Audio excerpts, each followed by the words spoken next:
حضرت بلال حبشی. اب سیدنا صدیق اکبر فرماتے ہیں کہ رسول پاک گزرے، بلال کو مار پڑ رہی تھی، میرے حبیب پاک کی آنکھوں میں آنسو آ گئے. بے خبر ہو جو غلاموں سے وہ آقا کیا ہے. حضور کی آنکھوں میں آنسو، اور حضور نے دعا فرمائی کہ یا اللہ میرے بلال کو نجات دے دے، یا اللہ میرے بلال کو نجات دے دے. رسول پاک یہ کہہ کے گزر گئے. ایک کونے میں، حرم شریف کے کونے میں بیٹھ کے رسول پاک رو رہے ہیں. جناب صدیق اکبر نے کہا حضور کیا ہوا؟ فرمایا ابو بکر سوچ رہا ہوں خدا اگر مجھے پیسے دے تو میں بلال کو خرید لوں، اگر رب پیسے دے تو خرید لوں، سوچ رہا ہوں. جناب ابو بکر صدیق گھر گئے، گھر جا کے حضرت عباس کو بھیجا، کہا امیہ میرا مخالف ہے، مجھ سے وہ بات نہیں کرے گا، آپ جائیے، آپ جا کے کہیے بلال کو بیچ ڈالے. حضرت عباس نے جا کے کہا بلال کو بیچ دو. کہنے لگا میری قیمت بہت زیادہ ہے، 50 دینار کا میں نے خریدا ہے اور میں منافع لے کے بیچوں گا. حضرت عباس نے آ کے جناب صدیق اکبر کو بتایا تو ابو بکر صدیق فرمانے لگے چل مجھے ساتھ ہی لے جا دیکھ لیتے. پہنچے، جب ابو بکر صدیق کو آتے دیکھا نا تو چڑ گیا. کہنے لگا ابو بکر اگر تو بلال کو خریدنا چاہے تو وہ جو تیرے پاس رومی غلام ہے وہ مجھے دینا پڑے گا، 2 لونڈیاں اس کے ساتھ دینی پڑیں گی، اور یہ 50 دینار کا ہے، میں تجھ سے 2000 دینار لوں گا. 50 دینار کا ہے، 2000 دینار لوں گا. حضرت صدیق اکبر رضی اللہ تعالیٰ عنہ نے فرمایا مجھے منظور ہے، مجھے منظور ہے، منظور ہے مجھے. تو ابو بکر صدیق نے وہ تینوں غیر مسلم غلام لیے، 2000 دینار لیے. حضرت عباس نے بھی کلمہ نہیں پڑھا تھا. کہنے لگے ابو بکر تو کامیاب تاجر ہے، کیا کرنے لگے ہو؟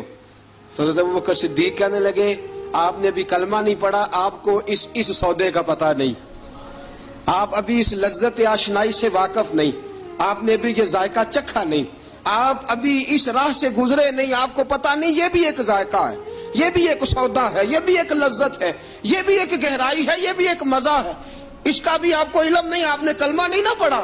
محبت کو سمجھنا ہے تو نہ سے خود محبت کر، کنارے سے کبھی اندازہ طوفان نہیں ہوتا. فرمایا ابھی تو راہ گزر میں ہے، کہہ دے مقام سے گزر.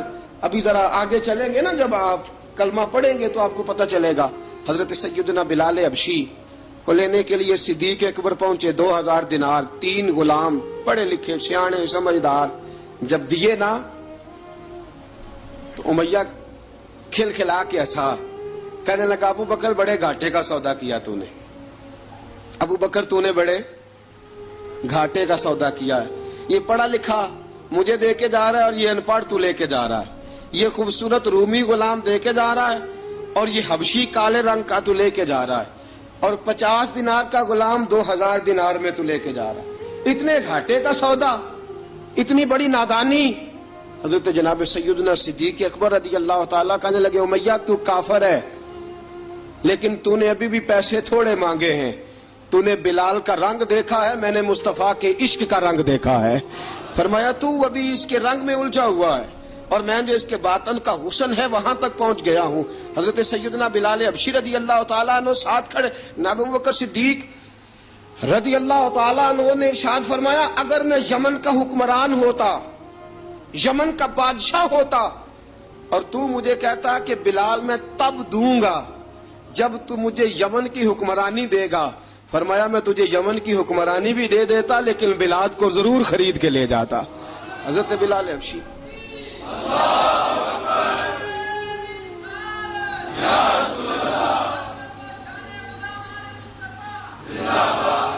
جناب سیدنا بلال حبشی. حضرت سیدنا ابو بکر صدیق فرماتے ہیں جب میں بلال کو لینے گیا تو حال پتہ کیا تھا؟